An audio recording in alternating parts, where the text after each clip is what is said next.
Paul shows up and he says, man, I want to be gentle. The other word for gentleness through the Bible is meekness. Jesus used that term a lot.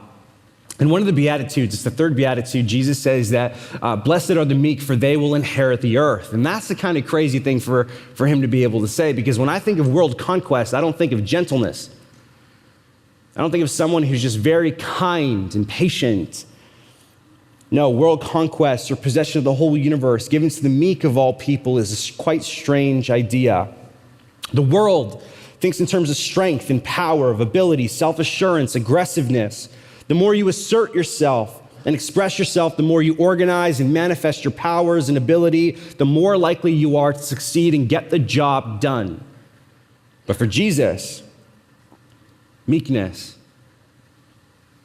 It's interesting when you look at the order of the Beatitudes. The first Beatitude is, blessed are the poor in spirit, those who understand that they are spiritual zeros. They have nothing to offer. They look at their own inability and they look at themselves and they see themselves wanting. The second Beatitude is, blessed are those who mourn, that look at their own inability and grieve that inability. Think of Paul in Romans 7, what a wretched man I am, or I am the chief of all sinners. It's someone who understands their place because of their own inability. And then the third Beatitude is, blessed are the meek. That once you understand your inability, once you've grieved your inability, the attitude that comes out of that is meekness.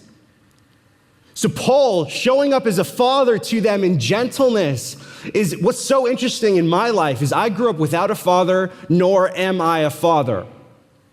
And you have those moments where you're driving and you're asking yourself, and for Hispanic men, it's a terrible, terrible thing that serial fatherhood, leaving families, is quite normal and routine.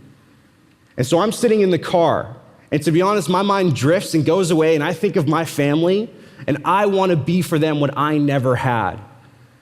And sometimes, your imagination goes, and it's quite of a strange thing, but you start picturing or thinking about your future kids or whatever. And you start thinking about weird, awkward, maybe this is just me, awkward scenarios where you're like, how would I handle this? Like, I feel like if I got a little girl, I'd be such a sucker. Like, this is awful.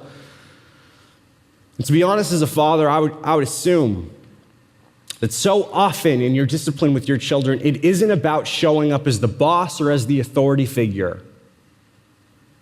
For Paul, meekness for him is not showing up to the Corinthian church as someone who knows everything or is better. How he's showing up in meekness and gentleness and love is someone who is further down the road.